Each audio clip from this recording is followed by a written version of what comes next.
سلام، ما اومدیم از کانال یوتیوب Other Planet یا Others 98 از کافه مادر احسان هستم. امروز ما میخوایم راز قهوه ترک یا ترکیش کافی رو خدمت شما بگیم و مطمئنم که توی دنیا هیچ کسی این قهوه رو اینطوری نمیتونه درست کنه. بهتره با ما همراه باشین.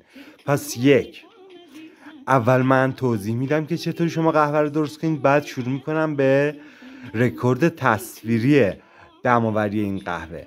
برای شروع جذوه یا یه قهوه جوش روگازی نیاز داریم، هر سایزی که باشه. آب، یه فنجون خالی، معمولا فنجون چینی خیلی بهترن.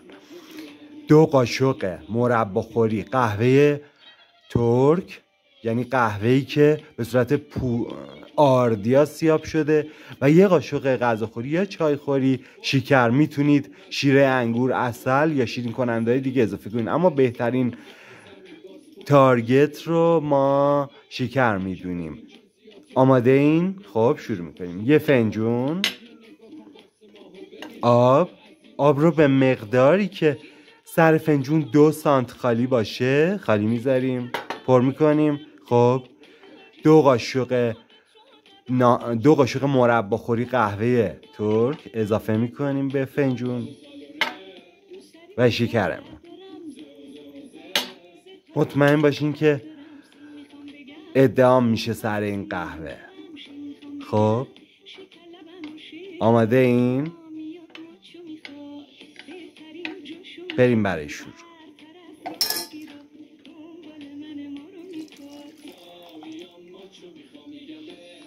یه فنجون دیگه برمی‌داریم. بریم برای جوشوندنش و درست کردن قهوه. خب برای ادامه جذوه ما پره، آماده است. دقت کنید، هر کس گفته شعله حرارت زیر جذوه‌ای که توش قهوه ترک می‌خوایم آماده کنیم باید کم باشه یا ملایم باشه، کاملا اشتباهه. شعله کوچیکی رو انتخاب می‌کنیم مناسب سایز جذوه‌مون، قهوه جوشمون، و اون حرارت تا آخر باشه. می‌ذاریم روی اینجا.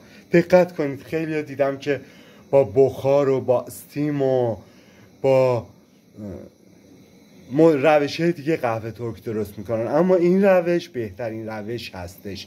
حالا با روش شینی هم میتونیم درست کنیم. اگر اجازه بفرمایین من دقت کنید،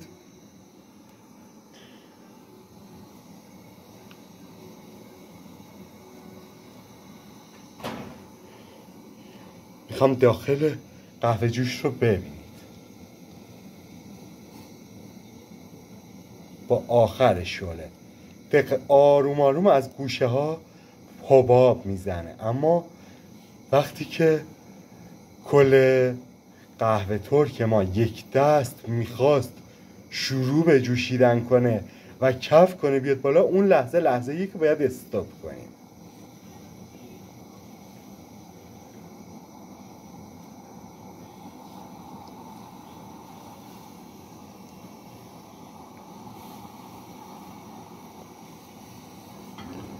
کم کم دیگه باید آماده برداشتنش از روی شعله باشیم. ببین دقت کنید، باید کف روش حالت غلیظ داشته باشه، حالت کرما داشته باشه، نه یه کف رقیق و بیرمق. تمومه. ببینید.